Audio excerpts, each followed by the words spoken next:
I was watching Derek Jarman's film about Wittgenstein the other day. And I'm kind of ashamed to say that I probably learned more about Wittgenstein from watching this film than I have from reading Wittgenstein himself.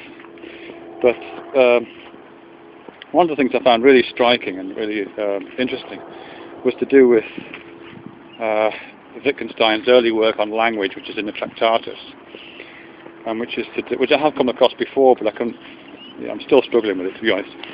But it's about how certain kinds of analyses of language suggest that there aren't any real problems in philosophy. But I see that's kind of where he goes with that. What he says is that those concepts which present themselves as very difficult problems in philosophy, and also I think which appear to be difficult problems in physics, which I'll come on to, are actually problems with language and the relationships between language and thought.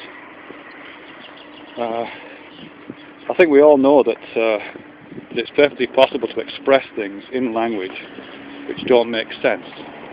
There's a very famous sentence, I can't remember exact the details of it, but something like, "Invisible green engines sleep furiously."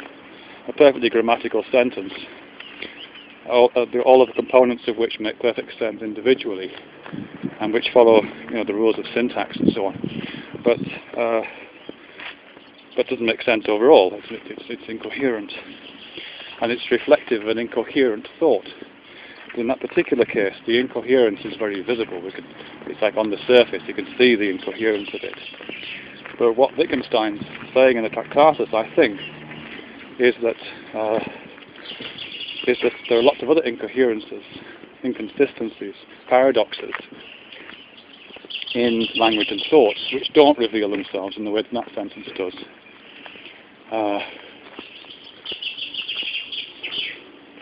I'm trying to think of an example. I can only think of examples from physics, actually, because that's what I've been thinking about lately. And certainly on some of the websites and YouTube videos I've been watching about questions of physics, you quite often come across questions like, what was around before the Big Bang? Now that's a perfectly grammatical sentence. Every part of that sentence makes sense. What was around before the Big Bang? But overall, it doesn't make any sense, because we, to the extent that we know the Big Bang happened, we know that it was the start of time. That was the moment when time was initiated or became meaningful as a concept. So the fact that you got the word before in the sentence renders it incoherent. There is no before. So it's not that. There's nothing you can answer that question with. Even if you try to say things like "there was no before," it doesn't really answer the question. It tries to address the question in its own terms, and the terms of the question themselves are incoherent. So I think we do kind of see that there. I'm not quite sure where I'm going with this video, actually, because of course Wittgenstein later on kind of repudiated his earlier work in the Tractatus and talked much more about language games, and and there wasn't a kind of single set of language expressions that made sense. But these were all, I guess, context dependent or discourse dependent. Go on.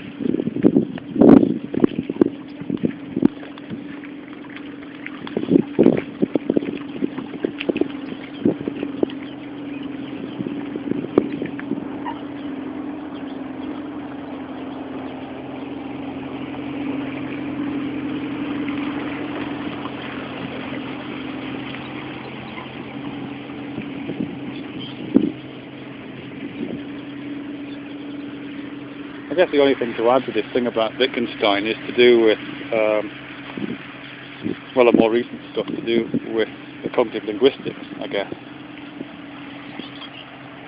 The incoherence of certain linguistic expressions, to the extent that language is a window into human nature, as Steven Pinker says. The fact that we can make syntactically, grammatically sensible sentences